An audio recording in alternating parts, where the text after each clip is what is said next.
I'm Stacey West, and today I've been joined by Hugh Gimber, Global Market Strategist at JPMorgan, to give us an update on markets today. So, Hugh, thanks for joining us. Thanks for having me. So, there's probably too much to cover for one short little video. So, perhaps let's just start with the UK. Inflation and interest rates. UK inflation is falling, but core inflation is going up. So, is this normal, and where do you see inflation going from here? Yeah, I think you're right to start with inflation because it's clearly the biggest driver of markets at the moment. When inflation feels like it's going away, markets get a lot more positive, and vice versa. And in the UK, I think we do face a particularly sticky problem. As you say, headline inflation now is starting to improve, but core inflation is still picking up. And it's really down to what you're putting in both of those different baskets. So it's really energy base effects which are helping to bring headline inflation down. And what I mean by base effects is that when you compare energy prices today to where energy prices stood a year ago, that year-over-year comparison is now starting to help headline inflation move lower. So we expect as the year goes on that you'll continue to see that improvement. Because remember, it was really in the spring of last year that energy prices were surging higher as a result of Russia's invasion of Ukraine. So we do expect that headline inflation number to continue to moderate over the next 6 to 12 months. Core inflation is more sticky, and that's really being driven by what we see in the domestic UK economy.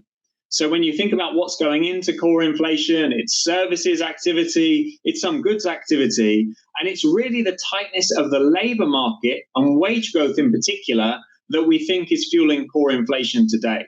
Because when jobs are plentiful, when businesses are having to pay up to get their hands on the workers that they need, you tend to find that that then leads to people earning a bit more. They go out and spend a little bit more, and you get left with this very sticky core inflation. So at the moment, the Bank of England, I think, is looking at the inflation picture and saying, well, we're happy that the headline numbers are coming down, but actually we probably have a bit more work to do until we get more confident that that core number and that domestically generated number is also turning lower. And obviously, this is causing interest rates to rise. And you have a great slide on the impact of rates on UK mortgage holders. So maybe tell us, when will the impact really hit home here? Of course. So the key point that we're making on this slide is really twofold. The first thing to highlight is that the mortgage market today is a lot less sensitive than it was going back 6-7 years ago.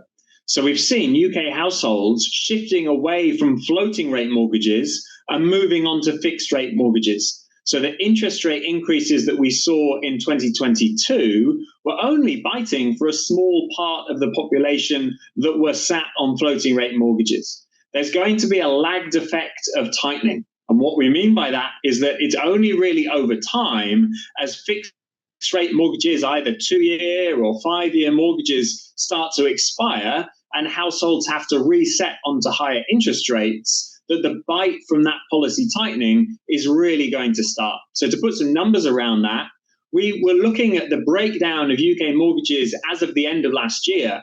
And by our numbers, there were only about 12% or so of mortgage holders that were already on floating rate, i.e. they were already feeling the hit from higher interest rates coming through. But if you roll forward to the end of this year, when we factor in all of those previously fixed rate mortgages, which will then be resetting onto higher rates, you get to around about 40% of all mortgage holders in the UK then being affected. Roll forward to the end of 2024, and you get to about 60% of mortgage holders. So the bottom line is that the feed through from higher interest rates is a gradual one, but it's going to build over time. And I think that's maybe why the Bank of England so far has been a little bit hesitant in not wanting to raise rates too hard or too quickly, because they know that they have to wait to see the full impact of that rate tightening feeding through as people shift away from previous fixed rate mortgages at much lower rates onto the more painful higher rates that we see in mortgage markets today. And then shifting slightly to the US, market is in a bull market. So what's going on over there? But then also maybe if you could just touch on another slide that you have, which is about the US consumers' excess savings.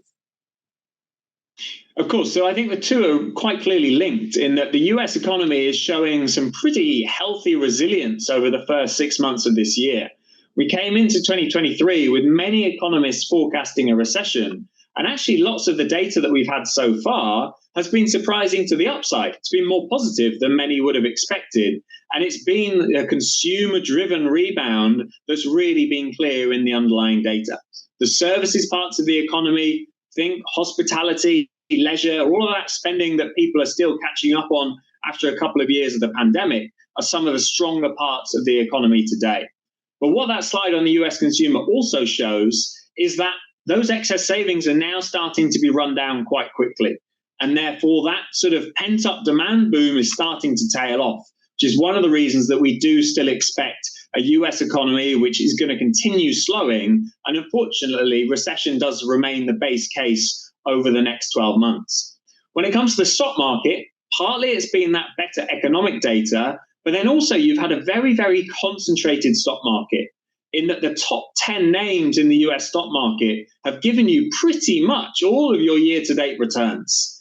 And so some of that's linked to the data, but I also think this new theme around artificial intelligence and what that might mean for some of the technology players in the US has really caught markets' optimism and enthusiasm, and we've seen valuations pushing quite substantially higher. When I tie those two together, it leaves us slightly uncomfortable, frankly, because you have an economic view where we still see the US economy slowing. We still think recession is more likely than not over the next 12 months.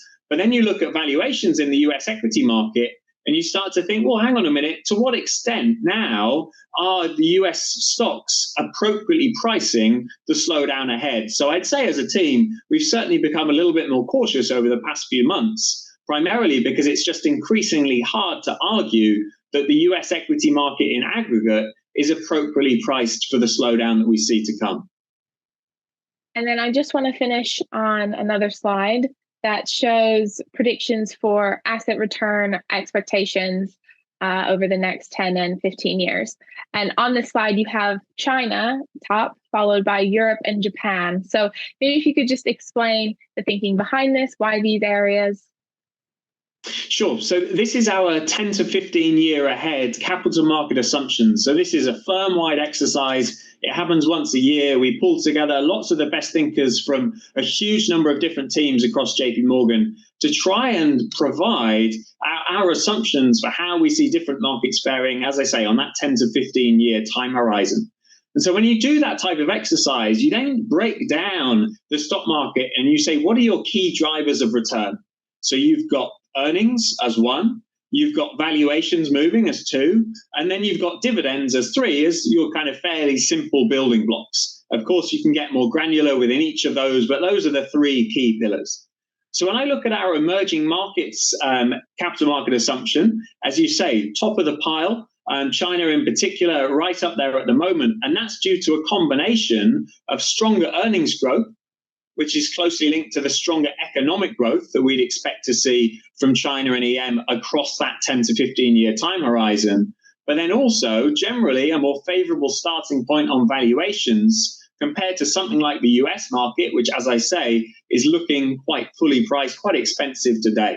So over time, you sort of build this together and think, right, well, if my valuation today is lower than I'd expect it to be over the medium term, then that's going to be a positive contributor to your capital market assumption over the next decade. And so the cheaper you are today, the more room you have for valuations to increase. So in EM, it's a case of a mix of slightly stronger earnings growth and then also a better starting point on valuations. Then when we move to Europe and Japan, the similar is really true, although I'd say that valuations in particular are the standout here. So relative to other parts of the world, if your starting point is cheaper, you're going to fare better when we pull together this kind of work.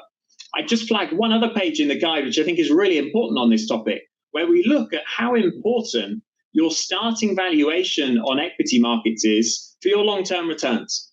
And what we do here is we say, if you know in advance, looking back over time, take the starting valuation and then see how that impacted your market returns over the next 1 year. Very little relationship there. It's basically a kind of random scatter plot on the page, because effectively cheap markets can stay cheap for a while, and very expensive markets can get even more expensive in the short run.